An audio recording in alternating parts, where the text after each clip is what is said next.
저희 팀에서 부스터를 가장 많이 쓰고 있고 어떻게 쓰고 있는지 보여드리자면 일단 첫 번째로는 아이디어를 제안하면은 그 아이디어에 대해서 정말로 기능으로 만들기 위해서 보다 많은 구체화가 필요하겠죠.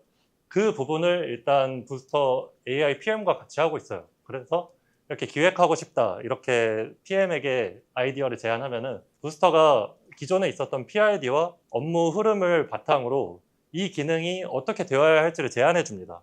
물론 이 제안한 내용이 완전 정답은 아닐 수 있어요. 티키타카 하면서 고쳐나가요. 부스터가 이렇게 뭐 1차 초안을 주면은 이 기능은 근데 내가 보기에는 사용자가 좀 직관적으로 이해하는 부분이 중요해서 좀 터널을 조금 더 친숙하게 유저 친화적으로 만들 필요가 있을 것 같아. 한 번 더 의견을 주면은 다시 한 번 더 구체화해주고 그런 식으로 티키타카를 하고요. 지금 부스터에 지금 뭐 PRD, 사용자 여정, 그리고 기술 설계, 디자인 설계 같은 문서가 지금 한 7가지 정도 이렇게 저장이 되고 있는데 이 문서들을 바탕으로 내 아이디어를 세부 기획으로서 옮겨가는 과정을 극단적으로 간소화하고 있습니다. 네, 그래서 이 부분에서 1차 혁신이 있었고요. 두 번째는 디자인 일관성에 대해서 말씀 주셨는데 이 부분도 저희는 부스터를 통해서 해결하고 있어요. 그래서 여기서 이제 부스터의 디자인 가이드라는 문서가 있는데 여기에 이제 전체적인 무드, 참고한 서비스, 그리고 포함될 컴포넌트 같은 것들이 정의가 되어요. 그래서 이제 이게 커서 같은 에이전트들의 룰로서 다운로드가 되거든요. 그러면은 프롬프트 하면은 이 룰에 맞춰서 나름 일관적인 디자인이 나옵니다. 물론 한 번쯤 수정해야 되는데 초안으로서 이제 활용하기 괜찮고요. 그래서 디자인 과정도 이렇게 빠르게 넘어가는 편입니다. 그래서 저희는 이제 풀스택 AI 네이티브들이 이를 전부 주도하고 그리고 또 만드는 서비스 자체가 AI 에이전트라서 그래서 직접 사용하면서 뭔가 불편한 지점이 있거나 아니면은 얘가 이거보다는 좀 더 잘 대답해주면 좋겠는데 싶은 부분은 저희가 그냥 직접 개선하고 다음날 바로 쓰고 그러고 있거든요. 그래서 좀 선순환 구조를 만들어서 이렇게 일을 하고 있습니다. 다음으로 얘기하고 싶은 것은 바로 AI 리터러시예요. AI 리터러시가 이제 그 구글에 검색해보면 이렇게 나와요. 뭐 AI의 작동 원리와 한계를 이해하고 비판적으로 평가하고 잘 활용할 수 있는 능력을 의미합니다. 라고 하는데 이걸 딱 보면은 오해하기 쉬워요. 막 뭐 GPT랑 커서 같은 거 많이 써봤으면 되는 건가? 뭐 AI 프롬프트 좀 잘 쓰는 능력인 건가? 이렇게 오해하기 쉬운데 저는 이제 중요한 부분이 내가 이제 활용할 수 있는 서비스를 이해하고 상황에 맞는 최적화된 프롬프트를 작성할 수 있어야 한다라고 적어뒀는데 이 부분에서 저희가 조직적인 업무 협업 측면에서 어떤 식으로 접근하고 있는지를 한번 설명드릴게요. 이제 이 프롬프트 프레임워크라는 걸 만들어서 내부적으로 활용을 하고 있어요. 이 프레임워크의 최대 목표는 각 구성원이 진짜로 프롬프트를 잘 쓰는 사람이 되는 거예요. 이 프롬프트 단계가 이제 첫 번째로는 저희 프롬프트 초안 작성이라고 되어 있는데 이 부분은 이제 개발자가 좋은 프롬프트를 일단 1차적으로 작성을 해보고요. 그 프롬프트를 프리모템이라고 되어 있는데 저희가 지금 내부적으로 사용하고 있는 규칙이 있어요. 이 프롬프트를 입력했을 때 AI가 작업을 망친다면 무슨 이유일까를 자체적으로 회고해 보는 건데요. 이렇게 1차 회고를 하고 그 다음에 이걸 시니어 개발자가 프롬프트를 리뷰합니다.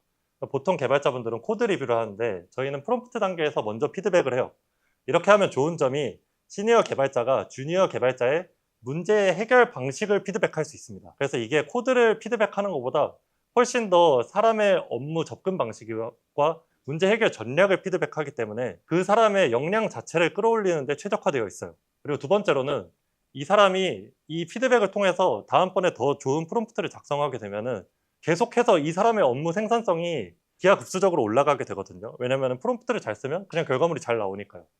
그래서 이렇게 피드백을 하고 그 다음에 이제 주니어 개발자가 그걸 실행하고 결과를 회고하는 식으로 이루어져 있는데요. 자세한 내용은 이제 이 프레임워크만 다룬 발표 자료가 있어요.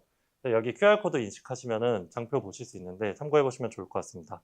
그래서 저희는 이제 프롬프트 생성 관점에서도 저희가 직접 만든 부스터 에이전트를 활용하고 있어요. 그래서 부스터에서 아이디어 제안하면은 이제 아까 보시는 것처럼 PM이 기획 구체화 해주고 그 다음에 그 기획 바탕으로 프롬프트까지 초안으로 써줍니다.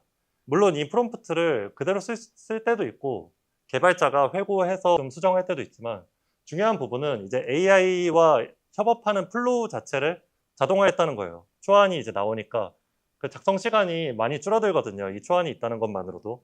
그래서 이런 관점에서 활용하고 있고, 두 번째로는 이제 부스터를 제가 PM 에이전트라고 소개해드렸는데 정말로 PM처럼 사용하고 있어요. 그래서 아이디어 제안을 했으니까 여기서부터 기획이 시작됐고, 그리고 이 프롬프트 하나하나를 업무 티켓으로 만들어서 여기 부스터 대시보드에서 관리할 수 있거든요. 그래서 MCP로 커서에서 연동해두면 해당 프롬프트를 커서에서 바로 실행시킬 수 있고, 실행하면은 바로 진행 중 상태로 옮겨지고, 끝나면은 완료 상태로 옮겨집니다. 네, 그래서 MCP를 통한 실시간 연동을 지원해서 AI 제품 관리에서 가장 중요한 컨텍스트 프롬프트라고 적혀 있는데, 이 티켓에 지금 실행된 프롬프트도 적혀 있고 실행 시점도 명확하게 써져 있고 어느 플랫폼에서 실행했는지도 적혀 있어요. 이런 식으로 모든 내용을 통합해서 관리하고 있습니다.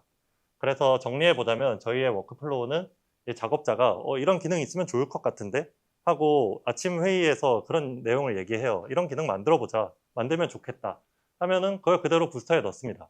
그럼 부스터가 기획 구차해주고 세부 명세 써주고 프롬프트 초안까지 써줬죠. 그럼 이제 이 프롬프트를 개발자가 한번 개선해요. 내가 보니까 이런 부분은 좀 더 정확하게 쓸 필요가 있을 것 같아.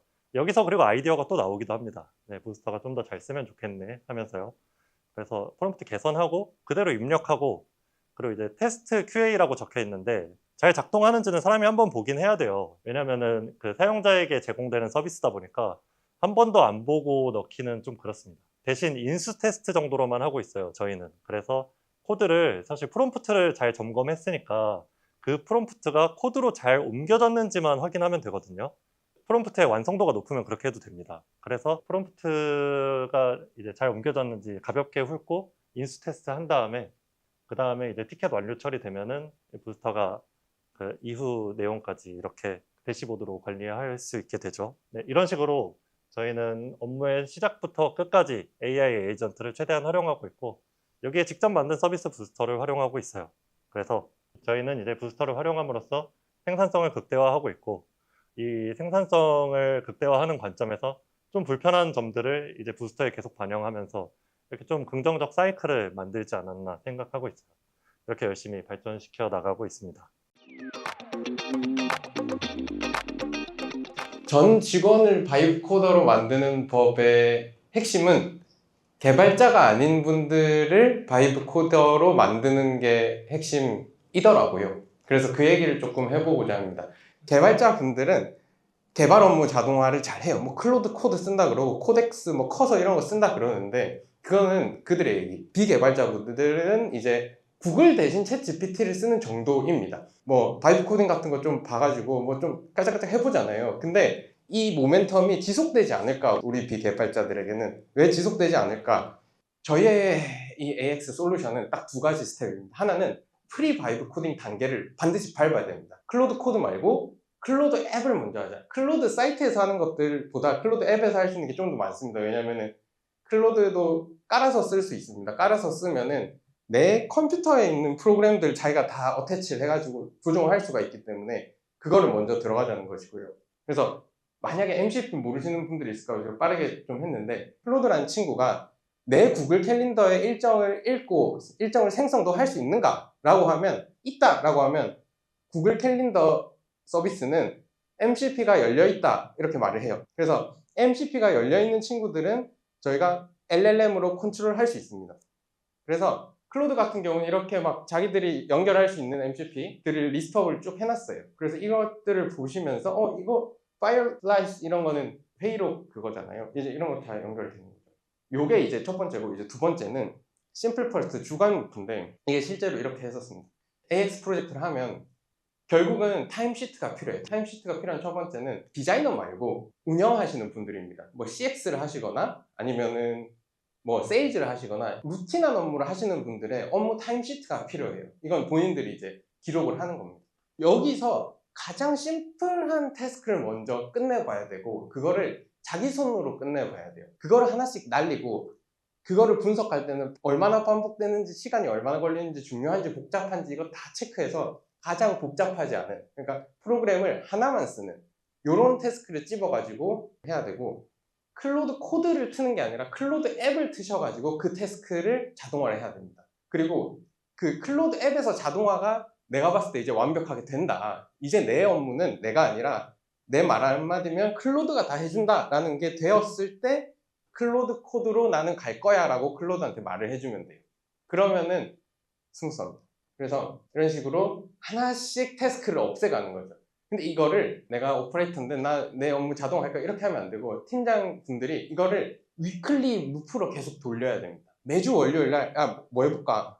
반말은 하시지 않으시겠죠? 뭐 없애볼까 해서 하나를 찝고 얘를 없애고 수요일날 보고 클로드 앱으로 갔다 그러면 바이브 코딩 하고 바이브 코딩 단계까지 안 가도 돼요. 왜냐면 그거는 개발자들한테 시켜도 돼요. 그런 식으로 하면서 하나씩 없애서 내가 나의 업무를 이 회사에 내가 필요하지 않을 레벨로 간다고 생각하고 그냥 쭉 가셔야 됩니다. 그래서 심플 퍼스트라는 거에 좀 예시를 들어보겠습니다. PR 기사 배포 현황을 서치를 해가지고 구글 시트나 노션에 기입을 하는 태스크입니다. 여기는 두 가지 MCP가 쓰이는 거죠. 지금 크롬에서 받아가지고 이제 노션으로 가는 건데 우리 이제 바이브 코더들이 생각했을 때는 그냥 뭐 하나 클릭하면 다 이런 것들을 해주는 프로그램을 만든다라고 하면 바이브 코더인 거예요. 근데 바이브 코더가 아니라 프리 바이브 코딩 단계는 뭐냐면 클로드한테 내가 원하는 이 일을 완벽하게 수행하도록 시키는 겁니다.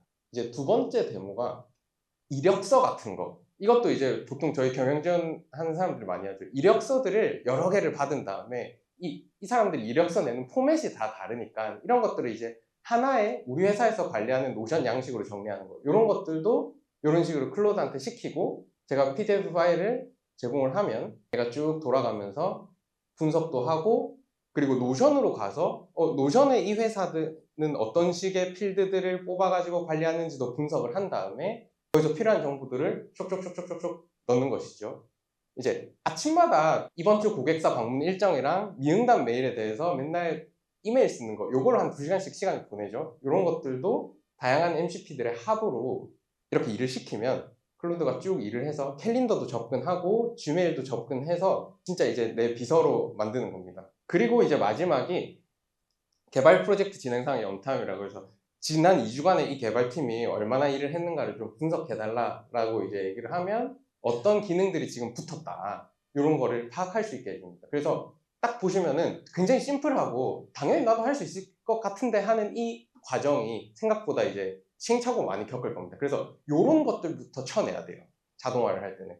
방금 말씀하셨던 이 하나의 태스크들을 그냥 한번 쓱 해보는 것도 재밌긴 하지만 정말 프롬프트 하나로 완벽하게 돌아가는 그 씬을 딱 완성한 다음에 그 다음에 클로드 코드로 넘어가면 되는 것이죠. 그래서 이제 엔트로픽 팀에서 공개한 프롬프트 팁까지 좀 공유를 드리겠습니다. 프롬프트 구조는 예를 들어서 뭐 코드 분석해서 이렇게 해줘 라고 쓰시면 안 돼요. 요 구조로 반드시 쓰셔야 됩니다. 첫 번째는 역할과 요약을 적는 것. 그러니까 아까 같은 경우는 너는 보도자료 배포 현황을 파악해서 팀에 알리는 오퍼레이터야. 굉장히 겸손한 사람이야. 그리고 너의 목적은 뭐 구글에 들어가서 어떻게 하는 사람이야 라는 하이 레벨 서머리를 한번 전달하고요. 그 다음엔 배경 맥락을 제공해야 되고요. 이걸 왜 하는지 그리고 어떤 사이트에 보통 들어가는지 이런 맥락과 배경을 제공하고 그리고 상세한 업무 스텝은 그 다음에 적는 겁니다. 그리고 이제 가장 중요한 게 예시예요. 예시는 인풋이 어떻게 들어갔을 때 아웃풋이 이렇게 나와야 된다 예시를 반드시 넣어야 됩니다. 옛날에 AI 공부할 때 이거 큐샷 러닝 이런 말 많이 썼었는데 그거랑 약간은 개념이 다르지만 이렇게 또 쓰더라고요. N샷이라 그래서 그래도 3개 정도의 이그젬플을 넣어주고 요렇게 나오도록 해라라는 것이죠. 이게 이제 일반적인 구조입니다. 그리고 이제 플러스 알파가 할루시네이션을 방지하는 겁니다. 지금 기사 정리하는 것만 해도 가짜 기사를 넣을 때도 있거든요. 사실 그렇기 때문에 3가지가 중요해요. 여기서는 모르겠으면 모른다라고 해라 라고 반드시 제일 마지막에 룰로 붙여주셔야 됩니다. 이게 첫 번째고 두 번째는 아주 확신이 있을 때만 말해달라. 컨피던스 레벨에 대한 거를 제공을 하는 것이거든요. 컨피던스 레벨이 높을 때만 답을 해달라는 거고 모르겠으면 모르겠다라고 해달라는 것은 uncertainty가 높을 때는 모른다고 해달라라는 겁니다. 그리고 세 번째가 이제 답변 전에 한 번 더 생각해달라. 이건 이제 요즘 띵킹 모델이 탑재가 자동으로 되면서 요건 패싱 하셔도 괜찮습니다. 그래서 어쨌든 내 손으로 이 회사에서 내가 더 이상 필요 없도록 만들어야 되는 이 과정이 굉장히 힘들기 때문에 탑다운을 해야 되고요. 그래서 이제 제 결론은 바이브 코딩 이런 키워드의 어떤 컨텐츠를 먼저 보지 말고 그리고 팀에다가 AI 리터러시를 높일 때도 바이브 코딩 관련된 뭐 강의 같은 거 사가지고 뿌리지 말고 클로드를 깔고 클로드로 다 해보자. 그리고 네가 직접 해보자. 이런 쪽으로 계속 가다 보면은 이 팀이 어느 순간 확 바뀌어 있습니다. 그래서 지금 모 팀은 개발자, 마케터, 디자이너, SNS 담당하시는 분, 그리고 그 기획자분들 싹 다 바이브 코더가 돼 있어요. 저희 같은 스타트업 레벨이 아니고요. 대기업에서도 어떤 팀이 그렇게 되고 있습니다. 그래서 이게 정말로 실현 가능하고 그러려면 진입 장벽을 확 낮춰야 되는 거. 이게 핵심입니다. 뭐 저희 회사 사례 같은 걸로 샘플을 넣다 보니까 이런 것들만 들고 왔는데 진짜 엔터프라이즈 레벨에서 어떤 식으로 이 주기나 일정이나 태스크들을 어떻게 하시는지가 좀 궁금하시면 저한테 연락을 주십시오. 그래서 여기까지 발표하겠습니다.